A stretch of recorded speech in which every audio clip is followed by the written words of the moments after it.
Hello friends, આજે આપણે જોવાના છે પાવર સિસ્ટમ એનાલિસિસ યુઝિંગ E-ટેપ. આજનો ટોપિક છે basic short circuit calculation. Short સર્કિટનું આપણે કેલ્ક્યુલેશન જોવાના છીએ. આજે તમે ડાયાગ્રામ જોઈ રહ્યા છો એ પાવર સિસ્ટમનો સિંગલ લાઇન ડાયાગ્રામ છે અને આપણે પાવર સિસ્ટમ ઇમ્પિડન્સ મોડેલ તરીકે પણ ઓળખી શકાય છે. આમાં અલગ અલગ કમ્પોનન્ટ્સ આપેલા છે, જેમ કે જનરેટર છે, સ્ટેપ અપ ટ્રાન્સફોર્મર છે, ટ્રાન્સમિશન લાઇન છે, સ્ટેપ ડાઉન ટ્રાન્સફોર્મર છે, લોડ છે. ઓકે, જનરેટર છે એને આપણે સોર્સ તરીકે યુઝ કર્યો છે. એના જે ઇમ્પિડન્સ છે એ RS પ્લસ જે XS, R એ રેઝિસ્ટન્સ છે અને X એ રિએક્ટન્સ છે.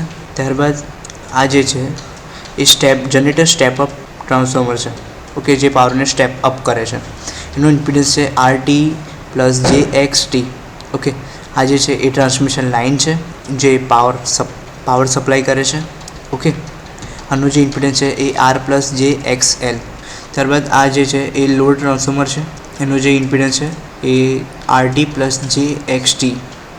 લોડ ટ્રાન્સફોર્મર એ પાવરને એટલે વોલ્ટેજને સ્ટેપ ડાઉન કરે છે. ત્યારબાદ આ જે લોડ છે એનું ઇમ્પિડન્સ છે R પ્લસ જે X.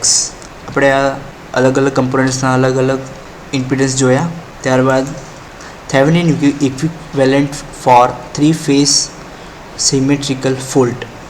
થેવેનિનનો ઇમ્પિડન્સ શોધવાનું સૂત્ર formula Z base TH is equal to R base TH plus જે X બેઝ TS. આજે તમે જોઈ રહ્યા છો એ થેવેનિનનું ઇક્વિવેલન્ટ સર્કિટ છે. એમાં જે આ VS છે એ પર ફોલ્ટ સોર્સ વોલ્ટેજ છે અને આ જે છે એ થેવેનિનનો ઇમ્પિડન્સ છે. આમાં જે ફોલ્ટ કરંટ ફ્લો થઈ રહ્યો છે ને આપણે 3 ફેઝ ફોલ્ટ કરંટ તરીકે ઓળખી શકાય છે. ઓકે, એનો ફોર્મ્યુલા છે VS બાય થેવેનિનનો ઇમ્પિડન્સ.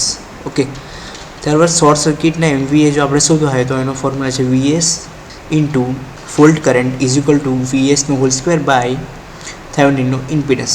આ મદદથી આપણે શોર્ટ સર્કિટના MVA શોધી શકીએ છીએ. ત્યારબાદ હેન્ડ કેલ્ક્યુલેશન. આ જે સિંગલ લાઇન ડાયાગ્રામ આપેલો છે એમાં આપણે પાવર ગ્રીડ લીધી છે, બસ લીધી છે બે. એક બસ છે 132 kV અને બીજી બસ છે 69 kV. આ ગ્રીડ જે લીધી છે એના જે શોર્ટ સર્કિટ રેટિંગ છે એ 5715.771 છે. Okay, megawatt ampere short circuit. ત્યારબાદ આ જે સ્ટેપ ડાઉન ટ્રાન્સફોર્મર છે એના જે રેટિંગ છે એ 20 MVA છે, ઇમ્પિડન્સ 9% છે. ત્યારબાદ જે લોડ છે એ 15 MVAનો છે. ઓકે, આ એના ડેટા છે, તમે જોઈ શકો છો. ત્યારબાદ ગ્રીડનું ઇમ્પિડન્સ. ગ્રીડના જે રેઝિસ્ટન્સ આપેલા છે એ 0.001638 છે અને આ ગ્રીડના રિએક્ટન્સ છે. ઓકે, 0.017457. ત્યારબાદ grid impedance is equal to R plus જે X. ત્યારબાદ grid impedance is equal to R plus જે X. પર યુનિટ આપણે 100 MVA લીધા છે બેઝ. ઓકે, અને ગ્રીડના ઇમ્પિડન્સ શોધવા માટેનો ફોર્મ્યુલા છે Z is equal to √R² plus Z².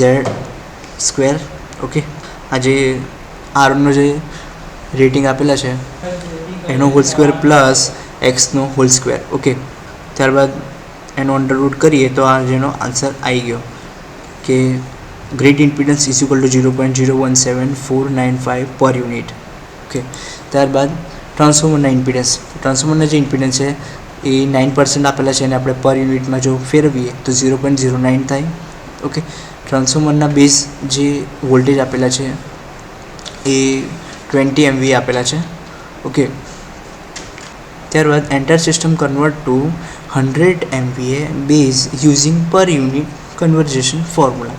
Okay, આની ફોર્મ્યુલા છે કે Z90 is equal to Z old into બ્રેકેટમાં S base new upon S base old bracket close. Okay, એટલે કે Z90 is equal to Z old એટલે કે ટ્રાન્સફોર્મરનો જે impedance આપેલો છે એ પર યુનિટમાં એટલે કે 0.09 ઇન્ટુ બ્રેકેટમાં S બેઝ ન્યૂ એટલે કે આજે આપણે બેઝ તરીકે જે MVA લીધા છે એ 100 MVA એટલે કે ગ્રીડના જે MVA છે એ અપોન S બેઝ ઓલ્ડ એટલે કે ટ્રાન્સફોર્મરના જે MVA છે એ 20 MVA. આને આપણે આનું સોલ્યુશન કરીએ તો એનો જે આન્સર ટ્રાન્સફોર્મરના જે ઇમ્પિડન્સ છે એનો આન્સર આવશે. ટ્રાન્સફોર્મરના ઇમ્પિડન્સ ઇઝ ઇક્વલ ટુ 0.44999 પર યુનિટ. આ ટ્રાન્સફોર્મરના ઇમ્પિડન્સ આવી ગયો. ઓકે, ત્યારબાદ ટોટલ ઇમ્પિડન્સ. ઓકે, ગ્રીડ અને ટ્રાન્સફોર્મરનો જે આપણે ઇમ્પિડન્સ જોયો એ ટોટલ ઇમ્પિડન્સ હવે આપણે શોધીશું કે એનો ફોર્મ્યુલા છે total impedance is equal to grid impedance plus transformer impedance. ગ્રીડનો ઇમ્પિડન્સ જે આવ્યો હતો એ છે 0.01749 પ્લસ ટ્રાન્સફોર્મરનો જે ઇમ્પિડન્સ આવ્યો એ 0.44998. ઓકે, ત્યારબાદ આનું જો આપણે પ્લસ કરીએ તો આન્સર આવે છે total impedance is equal two 0.46749 પર યુનિટ.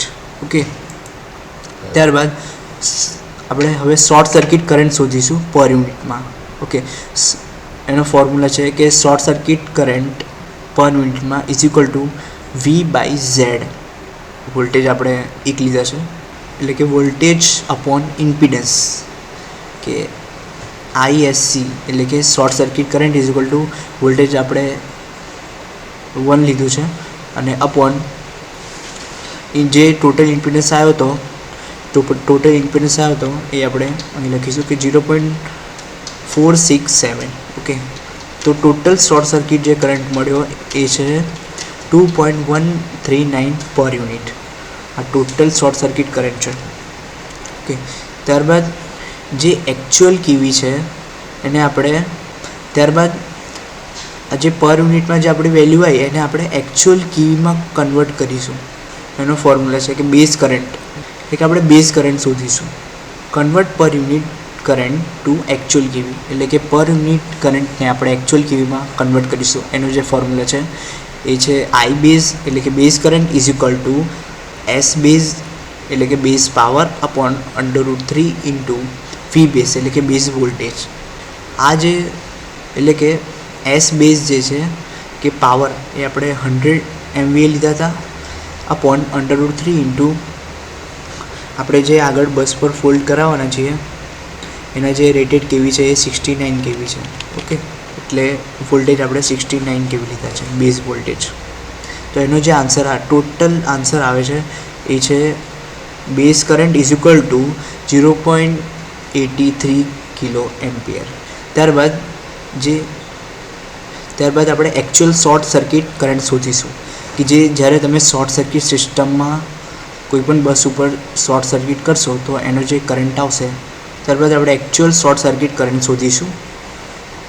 આનો લાસ્ટ સ્ટેજ છે. Short circuit current actual is equal two base current into short circuit current. Okay, પર યુનિટમાં. તો આનો જે બેઝ કરંટ જે છે એ હતો 0.83 kilo ampere into short circuit current જે હતો એ છે 2.139. ઓકે, 2.13. આનો જે આન્સર આવ્યો એકચ્યુઅલ શોર્ટ સર્કિટ કરંટ એ આવ્યો છે 1.789 કિલો એમ્પિયર. એટલે કે આ જે આખી આપણે પ્રોસેસ જોઈ એની મદદથી આપણે શોર્ટ સર્કિટનું કેલ્ક્યુલેશન કરી શકીએ છીએ. કોઈપણ બસ પર ફોલ્ડ કરીને આપણે આનું જે હેન્ડ કેલ્ક્યુલેશન કરવું હોય તો આપણે કરી શકીએ છીએ. અને એ જ આન્સર વેરીફાઈ કરવા માટે આપણે એ સિસ્ટમને ETAP સોફ્ટવેરમાં ડિઝાઇન કરીને પણ આપણે વેરીફાઈ કરી શકીએ છીએ. આન્સર સેમ જ આવશે. વિડીયો જોવા માટે તમારો ખૂબ ખૂબ આભાર.